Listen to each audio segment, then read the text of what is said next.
Bueno, hola a todos, mi nombre es Luis Enrique Villaperdomo y sean bienvenidos a otro video más. Bueno, pues como saben, yo he estado haciendo muchos videos sobre Inmuno y voy conforme al temario, aunque ahorita me he atrasado un poco, pero bueno, ahorita me voy a apurar en esta semana para ver si puedo subir varios. Vamos a comenzar hoy con el tema de los antígenos, así es que comencemos.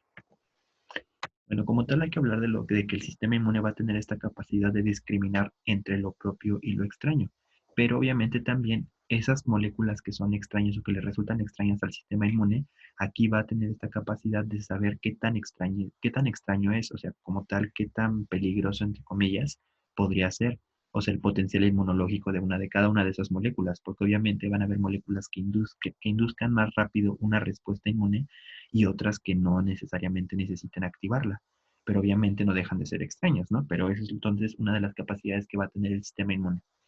Bueno, entonces cuando ya un elemento logra pasar las barreras del sistema inmune, van a existir elementos que se encuentran en todo nuestro cuerpo que van a tener esta capacidad de diferenciar si un elemento es inocuo o si es importante para poder generar una respuesta inmune.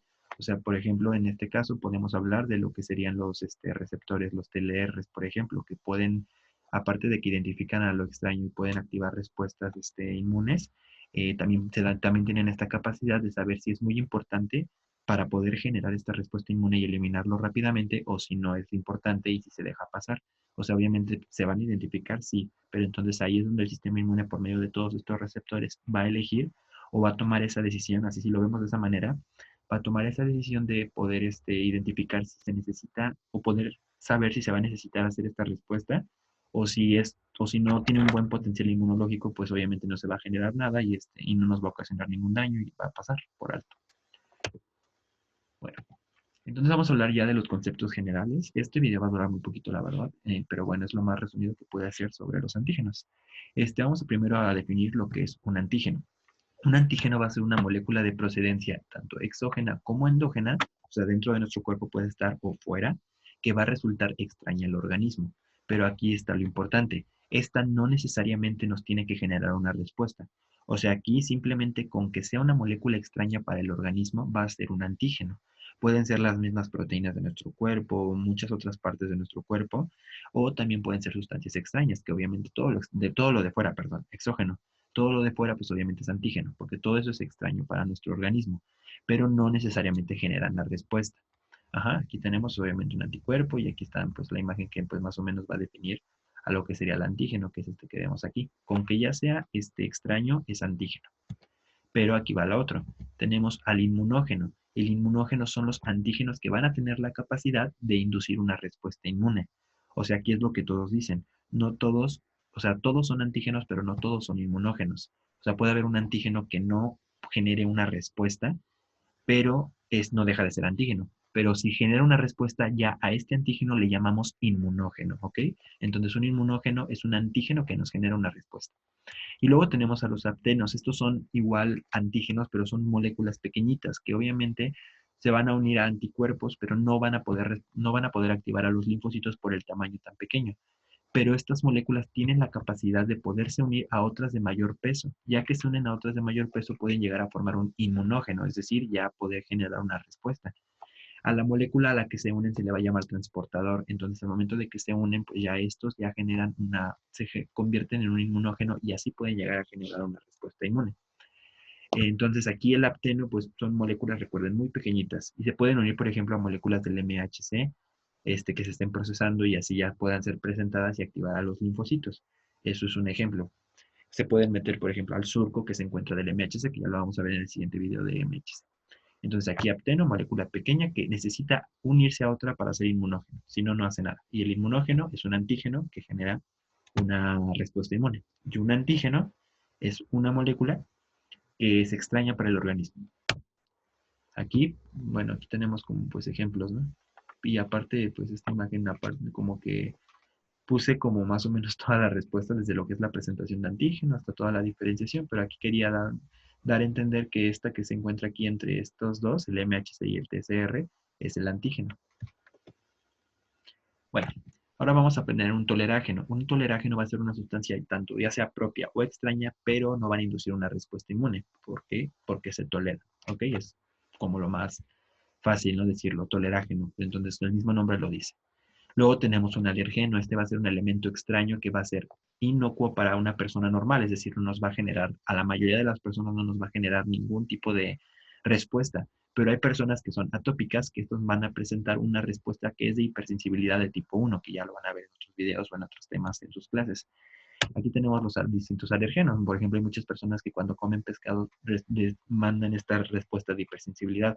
O sea, el sistema inmune de esa persona tiene pues bueno, tiene receptores que lo van a reconocer como extraño, entonces, o a muchos de estos, como cuando son al polen, o que a los cacahuates, a las semillas, a las fresas, o no sé qué, muchas cosas que la gente es alérgica. No sé, ustedes si son alérgicos, pues ya se darán cuenta. Pero entonces eso es un alergeno, es algo inocuo para nosotros, pero para otras personas, ellas sí pueden presentar una respuesta, que esa es la reacción alérgica. Bueno, ahora vamos a hablar de algo que ya había mencionado en el video de anticuerpos. En este caso, en los antígenos, tenemos al epítopo. El epítopo va a ser este sitio o porción del antígeno que va a hacer donde se va a unir con el parátopo, que es la parte del anticuerpo. O sea, es la parte específica que es del antígeno a la que se va a unir. Es un sitio de unión. Ajá, entonces el epítopo es la parte del antígeno que se va a unir al parátopo o a la que se va a unir como tal a lo que sería el TCR o al BCR o a los anticuerpos. Entonces, esa es la parte específica que puede ser el inmunógeno o solamente un antígeno. O sea, digamos, a ver si. Aquí tenemos el antígeno. El antígeno como tal tiene parátopos, porque obviamente esta parte que es digo epítopos, esta parte del anticuerpo que es el parátopo no se va a unir aquí, porque aquí no hay, ni acá. Se puede unir a cualquiera de estos que están marcados con colores. Entonces, estos son los epítopos que se encuentran en el antígeno. Y estos epítopos son los que son inmunógenos o antígenos, obviamente. Entonces, a través de este sitio, el antígeno se une al receptor del T o al anticuerpo libre como integrante ya del BCR, por ejemplo, si estos fueran inmunoglobulinas M y D, que son parte del BCR. Pero bueno, aquí hay un punto muy importante. No todos los epítopos, perdón, son inmunógenos. Ajá. Aquí eso es muy, no sé si lo puse acá, pero bueno. Entonces, un antígeno puede unir a muchos epítopos, puede tener muchos epítopos simultáneos. Entonces, puede tener sitio de unión para muchos anticuerpos, como lo pueden ver aquí. Aquí se une el epítopo 3 al anticuerpo 3, al anticuerpo 1 al epítopo 1, y todavía acá se pueden unir a más. Aunque aquí también darnos cuenta que como tenemos aquí en el anticuerpo la bisagra le da flexibilidad. Entonces, ¿esto qué hace? Hace que obviamente esta parte pueda meterse y pueda unirse a otro parátopo. Pero entonces esto puede tener tanto beneficios como, pues a la vez también echarlo a perder, por lo mismo de que si son epítopos que se encuentran muy juntos, podrían votar como tal. Pero bueno, entonces aquí lo que quiero dar a entender es esto, que puede tener un antígeno muchos epítopos para unión de muchos anticuerpos o algunas otras moléculas, ¿ok? Y que no todos los epítopos son inmunogénicos. O sea, no todos generan una respuesta, porque por ejemplo aquí se pudo haber unido, pero no hubo ninguna respuesta y no se desencadena nada. Bueno, entonces vamos a hablar un poco más de otros términos. Tenemos primero la valencia. Esta valencia va a corresponder al número de epítopos que contiene un antígeno. Ajá. Pues entonces, por ejemplo, un inmunógeno o un antígeno va a corresponder a la valencia. La valencia de ese antígeno va a corresponder al número de epítopos. Digamos, aquí tenemos 1, 2, 3, 4, tenemos 6. Entonces, estos 6 es la valencia. O sea, como tal, aquí podemos decir que este antígeno es polivalente porque tiene muchos epítopos. Luego tenemos, por ejemplo, aquí tenemos otro antígeno polivalente, por lo mismo de que tiene 4 epítopos. Digo, los epítopos que se encuentran aquí, que están unidos en esta parte, que se encuentran unidos a los anticuerpos. O sea, aquí tiene 4, por lo tanto podemos decir que es polivalente. Pero obviamente no todo, ya lo dije, no todos los epítopos son inmunogénicos. ¿Cuáles son los tipos de epítopos? Vamos a tener dos tipos. Vamos a tener el tipo conformacional y el tipo lineal. El tipo lineal va a ser cuando un epítopo va a estar como formado por aminoácidos que se encuentran en línea, o sea, adyacentes. El TCR va a ser el que va a reconocer principalmente este epítopo. De hecho, en el siguiente video que veamos, el TCR, perdón, va a reconocer principalmente epítopos lineales por lo mismo. Entonces, los lineales, como lo vemos aquí, son adyacentes y se encuentran así contiguos. Mientras que el conformacional como tal van a ser aminoácidos discontinuos, como lo vemos aquí, o sea, literal están unidos así. Entonces van a estar discontinuos y van a estar un poco distantes, que se aproximan entre sí, Y aquí, como lo dice, quedan unidos al plegamiento tridimensional del antígeno. Entonces, estos son dos tipos de los dos tipos de epítopos de un antígeno, el lineal y el conformacional. Y de hecho les pueden llegar a preguntar que a cuál se une más el TCR, que en este caso es al lineal. En el reconocimiento de los epítopos decimos que el linfocito B, ¿cómo los va a reconocer? Pues mira, en el linfocito B tenemos los anticuerpos o el BCR, entonces estos pueden unirse directamente a epítopos externos, principalmente conformacionales. Ajá. Ya les había dicho que los T eran a los lineales, el B se une más a, a epítopos conformacionales de moléculas ya sea solubles de cualquier tipo. Mientras que los linfocitos T, estos se van a unir a epítopos que se encuentran en el interior de moléculas, principalmente proteínas, pero estas obviamente van a ser procesadas y presentadas en contexto de MHC. ¿A qué me refiero con esto? Un linfocito T no puede reconocer ningún epítopo que no esté procesado y que no esté presentado en contexto de MHC, ya sea uno o dos. O sea, primero, para poder activar un linfocito T por presentación de antígeno, no puede, o sea, no puede llegar el antígeno directamente al linfocito y que se active, no. El linfocito, el epítopo, perdón, o sea, el antígeno primero tiene que ser capturado por alguna célula presentadora de antígeno, ya sea un macrófago, una célula dendrítica o un linfocito B, o inclusive cualquier otra célula, y estas lo van a comer, lo van a procesar, ya sea extra o intracelular, dependiendo, y lo van a procesar y lo van a presentar, o sea, lo van a empezar a expresar en su membrana junto con el MHC. Y ahora sí, este MHC va a tener la capacidad de unirse a lo que sería el TCR y así formar esta sinapsis que hace que se unan y esto puede activar al linfocito T. Si no, no puede haber ningún tipo de activación del linfocito T con un antígeno solo. Por eso. Y recuerden que entonces son epítopos lineales. ¿Por qué? Porque al momento de que un epítopo conformacional es capturado por una célula presentadora de antígeno y procesado, automáticamente pierde toda esta estructura tridimensional de la proteína que tiene. Entonces, al momento de que se procesa y se corta en cachitos, porque así es la única manera que el linfocito te puede, al momento de que se corta en cachitos, entonces ahí queda y obviamente ya no sería conformacional y por eso decimos que solo reconocen lineales, porque las estructuras terciarias de las proteínas se rompen automáticamente al momento de que se empiezan a romper cuando el proteosoma empieza a romper la proteína que entra directamente o cuando se lo come alguna célula dendrítica o alguna presentadora X, sea cual sea. Bueno, aquí la naturaleza físico-química de la molécula. Decimos que la estructura como tal va a ser muy importante. O sea, por ejemplo, las proteínas son las que van a originar una mejor respuesta. ¿Por qué?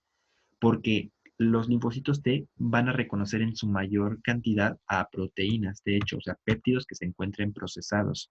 Ya les dije, tiene que estar en contexto de MHC, tiene que ser lineal, obviamente por lo mismo de que se rompe, y aparte tienen que ser proteínas, o sea, lo que serían los MHCs van a romper puras proteínas para presentárselo al linfocito T.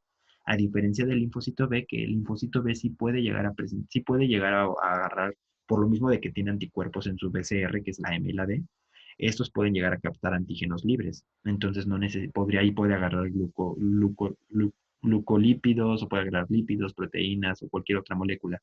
Pero el linfocito T no. El linfocito T reconoce en mayor medida a lo que serían las proteínas. Por eso es que las proteínas son las que van a originar mejor respuesta, a diferencia de las demás. ¿Ok? Entonces, luego, el peso molecular es muy importante. De hecho, el tamaño tiene que ser superior a 80 kilodaltones porque entre más grandes sean, entre más complejos sean, más inmunogénicos. Obviamente es muy diferente decir que el tamaño es algo complejo. Pueden haber moléculas pequeñas, pero muy complejas, y esas son más inmunogénicas que una grande poco compleja. Pero entonces aquí sí es muy importante que se acuerden que el tamaño tiene que ser superior a 80, pero obviamente tiene que ver con lo complejo. Si hay una molécula más pequeña pero más compleja, sí es más inmunogénica.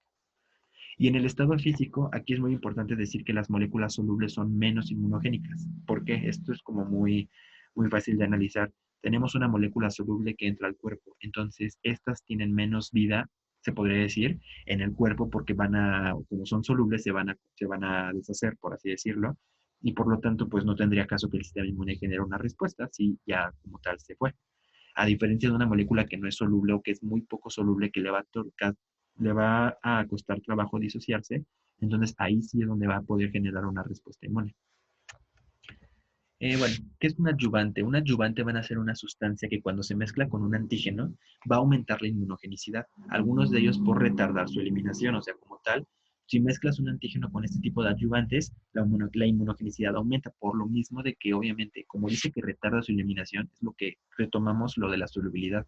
Si una molécula no tan soluble le agregas un adyuvante, va a retardar su eliminación y se va a hacer menos soluble. Entonces esto puede ayudar a que se genere una inmunogenicidad, o sea, que se haga un inmunógeno que genere una respuesta. Por ejemplo, aquí tenemos un adyuvante que es el incompleto de Freund. Este también puede que se los pregunten. Eso es como tal agua en aceite. Entonces tenemos aquí el emulsión, la fase acuosa y la fase oleosa. Entonces esto como tal va a ayudar a que se retarde la eliminación de este tipo de antígenos y aumente la respuesta inmune. Bueno, aquí en la exposición como tal vamos a tener tanto dosis como frecuencia y vía de administración. En la dosis, aquí la cantidad de inmunógeno que interaccione con el individuo es muy importante. O sea, si son dosis pequeñas, si son dosis altas, va a depender mucho de la manera, porque esto puede inducirnos ya sea tolerancia o supresión. Por ejemplo, si le ponemos una dosis muy pequeña, esto puede generarnos alergia o puede inclusive generarnos tolerancia. Y si agregamos unas muy elevadas, nos pueden llegar a inducir la misma supresión. Entonces, eso es muy importante. Dosis pequeñas, alergia o ya en graves casos, tolerancia y muy elevadas nos inducen supresión. Mientras que en la frecuencia se ha visto que cuando ya administras el inmunógeno de una forma intermitente, o sea, con lapsos de tiempo, esto nos va a permitir la sensibilización. Que recordamos, la sensibilización es esta fase en la cual el sistema inmune se va a preparar para poder generar anticuerpos, células de memoria y efectoras que para la siguiente exposición nos ayudan a eliminar más rápido. Entonces, obviamente, si tú vas administrando el inmunógeno de forma mucho más frecuente, entonces esto hace que en lapsos esto nos va a permitir la sensibilización. Bueno, y por último, la vía de administración. Esta como tal, vamos a tener vías más importantes que otras. Por ejemplo, la subcutánea y la intradérmica van a ser las más potentes. Estas nos van a generar una respuesta más eficaz. A diferencia de la vía oral, esta como tal es una ruta muy baja, o sea, no hay una menor respuesta. Aquí nos van a inducir tolerancia. ¿Por qué? Porque pues obviamente si la vía oral, véanlo por lógica, si la vía oral si la vía oral generara luego una respuesta pues estaría muy mal porque tú consumes alimentos y agua y todo lo haces por ahí. Entonces, obviamente tienen que inducir tolerancia porque se tiene que empezar a asimilar lo que comes, lo que no, y obviamente ya va a depender de todo eso si se genera o no se genera una respuesta. Por eso la vía oral es una ruta pues donde hay una menor respuesta a moléculas, nos va a inducir tolerancia, debido a que tenemos linfocitos TH3 que van a ayudarnos en todo este proceso de la asimilación de los alimentos y todo esto. Bueno, vamos a tener también los conocidos superantígenos. Estos van a ser muy diferentes a los antígenos normales. ¿Por qué? Bueno, vamos a hablar primero cuáles son. Son varias toxinas de las bacterias, por ejemplo, las de los estafilococos y los estreptococos. Aquí hay otra pregunta de departamental. Les pueden preguntar cuáles son las toxinas superantígenas, o sea, es el estafilococo y el estreptococo, ¿ok? Así como algunas proteínas retrovirales. Entonces, estos como tal tienen una función diferente a los antígenos normales. Estos se unen de manera diferente a lo que sería el anticuerpo o el MHC. ¿Por qué? Se unen de manera anormal, como lo dice. O sea, se unen a los laterales. En vez de unirse en el centro como un antígeno normal, no, estos se unen en las orillas, se unen en las laterales, perdón. Ahorita vamos a ver la imagen. O sea, se unen en las que serían las superficies externas del MHC2 y de las cadenas beta del dominio variable de lo que sería el TCR. Entonces, esto hace que haya una activación del linfocito T, pero aquí hay algo malo, no solo lo activan, sino que inducen una tormenta de citocinas. Entonces, esto nos puede llegar a acabar en un choque tóxico. De hecho, si se dan cuenta por las clases de bacteriología, lo que es Staphylococcus aureus y Streptococcus pueden llegar a generar un choque tóxico más que nada, como una septicemia y todo esto. Entonces, esto es debido a la tormenta de citocinas que nos generan toxinas que son superantígenos. Aquí está el ejemplo. Tenemos el antígeno específico. El antígeno específico se lo come el macrófago, lo procesa, lo presenta en su contexto de MHC y se lo presenta al TCR, ya sea MHC1 o 2, dependiendo, MHC1, MHC2, TCR, CD4, CD8, eso no importa, ahorita ya lo vamos a ver más adelante. Pero el chiste es que lo procesa y lo presenta como un antígeno normal, se lo presenta al TCR y lo activa. Y obviamente va a ser, como dice aquí, limitado a algunos linfocitos con zona de reconocimiento. Pero acá tenemos un superantígeno. El superantígeno no se va a meter, primero no va a ser procesado. A diferencia de lo normal, Este se va a poner en las orillas, aquí como ves, como lo pueden ver, entre el MHC y el TCR logran activarlo, generando la activación de muchos linfocitos T con diferente especificidad antigénica. Entonces todo esto nos va a generar una tormenta de citocinas, ya que empiezas a activar muchos linfocitos T CD4 y CD8, y estos empiezan a producir citocinas, citocinas, citocinas y citotoxinas, y pues obviamente esto no es sano. Y es así como genera este choque. Luego tenemos los antígenos T dependientes y T independientes. Ya para finalizar, los T dependientes, como su nombre lo indica, la ayuda de la célula T va a ser requerida para poder producir anticuerpos contra estos antígenos. O sea, necesitan al linfocito T, este tipo de antígenos. Y los T independientes son polisacáridos, lípidos o ADN que se unen al linfocito B y pasan señales al linfocito B, obviamente. Entonces, esto induce producción de inmunoglobulina M en ausencia de lo que sería el TH. Entonces, estas como son dos vías, ya sea que un antígeno T dependiente, obviamente va a generar ya la producción óptima de anticuerpos, y la T independiente es por medio de inmunoglobulina M. Bien, entonces esto como tal ha sido todo en esta parte del video. Ya, bueno, voy a estar subiendo esta semana un poco más de material a la página de Instagram, sobre todo lo que pueda de segundo bloque. Voy a volver a retomar las dos. Bueno, ahorita estoy haciendo la presentación y voy a hacer la presentación de MHC2 para subir el video, yo creo, el sábado. Entonces tenemos MHC2, el video pendiente. MHC, perdón, en general. Tanto las vías como el MHC, las vías de procesamiento para todo esto. También tengo que hacer BCR y TCR y ya empezamos ya con lo fuerte que son los linfocitos TIB, su maduración y activación y todo este proceso, ¿no? Entonces, hay tolerancia y todo esto, que creo que ya se me vino el tiempo encima. Y aparte voy a subir material pequeño a la página de Instagram, pues si no me han ido a seguir, pues vayan a seguir.